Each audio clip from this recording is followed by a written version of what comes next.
ఏకాదశ్యాం నిరాహార్యో అంటే ఆహారాన్ని స్వీకరించకుండా ఉండేందుకు.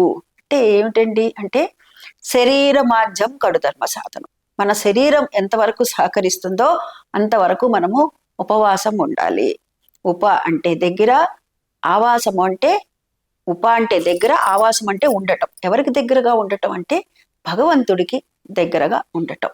అంటే భగవన్ నామంలో నామం ఏదైతే ఉందో ఆ నామాన్ని చేస్తూ నిరంతరము ఆ నామన్నే పట్టుకుంటూ ఆ నామాన్నే చేస్తూ మనం ఏ పని చేస్తున్నా కానీ అంతే భగవంతుడికి నేను దగ్గరగానే ఉన్నాను, భగవంతుడు నాలోనే ఉన్నాడు, నేను భగవంతుడితోనే ఉన్నాను. భగవంతుడు ఏ పని చెప్తే ఆ పనిలో అంటే ఉదాహరణకి ఏదో వృత్తి ఉద్యోగ వ్యాపారాలు ఉంటాయి కదండి, వారు చేసేటటువంటి కార్యక్రమాలు ఏవైనా కానీ ఆ కార్యక్రమం అంటే అవన్నీ మానేసేసి ఏదో ఒక ఉద్యోగం చేసేటటువంటి వాళ్ళు ఆ ఉద్యోగం ఏదైతే నిర్వర్తిస్తున్నారో ఉద్యోగ బాధ్యతని దాన్ని విస్మరించి నామాన్ని చేయమని చెప్పలేదు.